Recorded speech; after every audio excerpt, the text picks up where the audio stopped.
തമിഴ്നാട് മുഖ്യമന്ത്രി C Joseph വിജയുമായി കൂടിക്കാഴ്ച നടത്തി കേരള മുഖ്യമന്ത്രി വി ഡി സതീശൻ.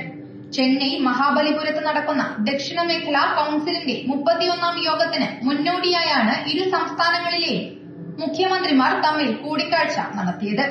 ദക്ഷിണേന്ത്യൻ സംസ്ഥാനങ്ങൾ തമ്മിലുള്ള സഹകരണവും വിവിധ വികസന വിഷയങ്ങളും കൂടിക്കാഴ്ചയിൽ ചർച്ചയായി. മുല്ലപ്പെരിയാർ ഉന്നയിച്ച് കേരളം പുതിയ ഡാം വേണമെന്ന് മുഖ്യമന്ത്രി വി ഡി സതീശൻ ആവശ്യപ്പെട്ടു. മുഴുവൻ ചിലവും കേരളം വഹിക്കും. സ്ഥലം തമിഴ്നാടിന് തീരുമാനിക്കാം. വെള്ളം പൂർണ്ണമായും തമിഴ്നാടിന് നൽകും. മണ്ഡല പുനർനിർണയം 543 സീറ്റായി നിലനിർത്തണം. വനിതാ സംവരണം വർദ്ധിപ്പിക്കണമെന്നും വി ഡി സതീശൻ ആവശ്യപ്പെട്ടു.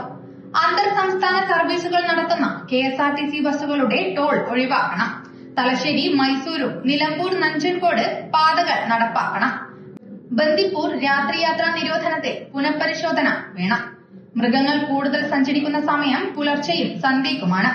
ശാസ്ത്രീയ പരിശോധനകൾ നടത്തി രാത്രിയാത്രാ നിരോധനം പുനഃപരിശോധിക്കണമെന്നും മുഖ്യമന്ത്രി വി ഡി സതീശൻ ആവശ്യപ്പെട്ടു. അതേസമയം മുല്ലപ്പെരിയാറിൽ നിലപാടുറച്ച് തമിഴ്നാടും രംഗത്തെത്തി. ജലനിരപ്പ് 152 അടിയാക്കി ഉയർത്തണമെന്ന് മുഖ്യമന്ത്രി സി ജോസഫ് വിജയ് ആവശ്യപ്പെട്ടു. നദീജല കരാർ കൃത്യമായി നടപ്പാക്കണം.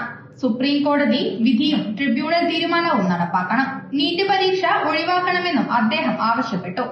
എന്നാൽ മണ്ഡല പുനർനിർണയത്തിൽ തമിഴ്നാട് നിലപാട് മയപ്പെടുത്തി. ദക്ഷിണേന്ത്യയുടെ പ്രാതിനിധ്യം കുറയരുത്. നിയമസഭയിൽ പാസാക്കിയ പ്രമേയത്തിലെ നിലപാട് ആവർത്തിച്ചില്ല. ഒരു സംസ്ഥാനത്തിനും നഷ്ടമുണ്ടാകരുത്. ഇതിന് നിയമപരമായ ഉറപ്പു വേണമെന്നും സി ജോസഫ് വിജയ് ആവശ്യപ്പെട്ടു. മുഖ്യമന്ത്രി വി ഡി സതീശനൊപ്പം വ്യവസായ മന്ത്രി PK കുഞ്ഞാലിക്കുട്ടിയും കൂടിക്കാഴ്ചയിൽ പങ്കെടുത്തു. അതേസമയം കേന്ദ്ര ആഭ്യന്തരമന്ത്രി അമിത്ഷായുടെ അധ്യക്ഷതയിൽ മഹാബലിപുരത്ത് രാവിലെ 10 മണി മുതലാണ് ദക്ഷിണ മേഖലാ കൌൺസിൽ യോഗം ആരംഭിച്ചത്. കേരളത്തിന് പുറമെ ദക്ഷിണേന്ത്യൻ സംസ്ഥാനങ്ങളിലെയും പുതുച്ചേരിയിലെയും മുഖ്യമന്ത്രിമാരും മന്ത്രിമാരും മുതിർന്ന ഉദ്യോഗസ്ഥരും യോഗത്തിൽ സംബന്ധിക്കുന്നുണ്ട്. News bureau, Kannur media.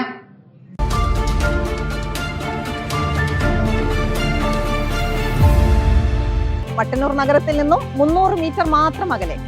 Professional business മീറ്റിംഗുകൾക്കും സുഖകരമായ താമസത്തിനും ഏറ്റവും അനുയോജ്യമായ അന്താരാഷ്ട്ര നിലവാരത്തിലുള്ള പ്രീമിയം ഹെറിറ്റേജ്. കോർപ്പറേറ്റ് മീറ്റിംഗുകൾക്കും വലിയ ആഘോഷങ്ങൾക്കുമായി അത്യാധുനിക സൗകര്യങ്ങളോട് കൂടിയ ബാങ്ക്വറ്റ് ഹാളുകളും കോൺഫറൻസ് റൂമുകളും. വിശിഷ്ടമായ രുചിക്കൂട്ടുകളുമായി ഞങ്ങളുടെ റെസ്റ്റോറന്റും കഫേയും നിങ്ങളെ സ്വാഗതം ചെയ്യുന്നു. യാത്രകളിലും ആരോഗ്യം സംരക്ഷിക്കാൻ ഹൈടെക് ഫിറ്റ്നസ് സെന്റർ, ശരീരത്തിനും മനസ്സിനും പൂർണ്ണ വിശ്രമം നൽകാൻ വെൽനസ് സ്പാ തുടങ്ങിയ മറ്റ് അത്യാധുനിക സൗകര്യങ്ങളും.